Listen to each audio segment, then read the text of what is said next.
സംസ്ഥാനത്ത് ഉയർന്ന ചൂട് റിപ്പോർട്ട് ചെയ്യപ്പെടുന്ന സാഹചര്യത്തിൽ പൊതുജനങ്ങൾക്കായി ജാഗ്രതാ നിർദ്ദേശങ്ങൾ പുറപ്പെടുവിച്ചിരിക്കുകയാണ് സംസ്ഥാന ദുരന്ത നിവാരണ അതോറിറ്റി.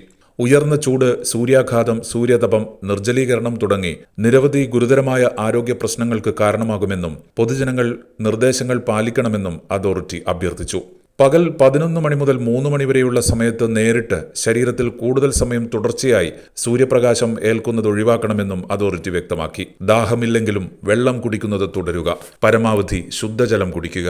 നിർജ്ജലീകരണമുണ്ടാക്കുന്ന മദ്യം, കാപ്പി, ചായ, കാർബണേറ്റഡ് സോഫ്റ്റ് ഡ്രിങ്കുകൾ തുടങ്ങിയവ പകൽ സമയത്ത് ഒഴിവാക്കുക.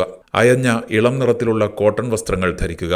പുറത്തിറങ്ങുമ്പോൾ പാദരക്ഷകൾ ധരിക്കുക. കുടയോ തൊപ്പിയോ ഉപയോഗിക്കുന്നത് നല്ലതായിരിക്കും. പഴങ്ങളും പച്ചക്കറികളും ധാരാളമായി കഴിക്കുക. ORS ലായനി, സംഭാരം തുടങ്ങിയവയുടെ ഉപയോഗം പ്രോത്സാഹിപ്പിക്കുക. മാർക്കറ്റുകൾ, കെട്ടിടങ്ങൾ, മാലിന്യ ശേഖരണ നിക്ഷേപ കേന്ദ്രങ്ങൾ തുടങ്ങിയ ഇടങ്ങളിൽ തീപിടുത്തങ്ങൾ വർദ്ധിക്കാനും വ്യാപിക്കാനുമുള്ള സാധ്യത കൂടുതലാണ്. ഫയർ ഓഡിറ്റ് നടത്തേണ്ടതും കൃത്യമായ സുരക്ഷാ മുൻകരുതൽ സ്വീകരിക്കുകയും ചെയ്യേണ്ടതാണ്. ഇവയോട് ചേർന്ന് താമസിക്കുന്നവരും സ്ഥാപനങ്ങൾ നടത്തുന്നവരും പ്രത്യേകം ജാഗ്രത പാലിക്കുക. ചൂട് അധികരിക്കുന്ന സാഹചര്യത്തിൽ കാട്ടുതീ വ്യാപിക്കാനുള്ള സാധ്യതയുണ്ട്.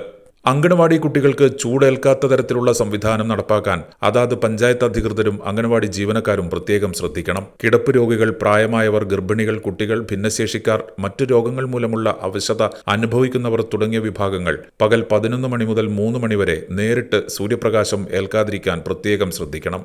ഇരുചക്രവാഹനങ്ങളിൽ ഓൺലൈൻ ഭക്ഷണ വിതരണം നടത്തുന്നവർ ഉച്ചസമയത്ത് സുരക്ഷിതരാണെന്ന് അതാത് സ്ഥാപനങ്ങൾ ഉറപ്പുവരുത്തണം.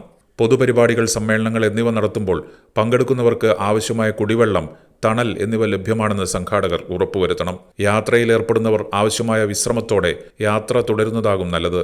വെള്ളം കയ്യിൽ കരുതണം. നിർമ്മാണ തൊഴിലാളികൾ, കർഷക തൊഴിലാളികൾ, വഴിയോര കച്ചവടക്കാർ, മറ്റേതെങ്കിലും കാഠിന്യമുള്ള ജോലികളിൽ ഏർപ്പെടുന്നവർ എന്നിവർ ജോലി സമയം ക്രമീകരിക്കണമെന്നും അതോറിറ്റി അഭ്യർത്ഥിക്കുന്നു.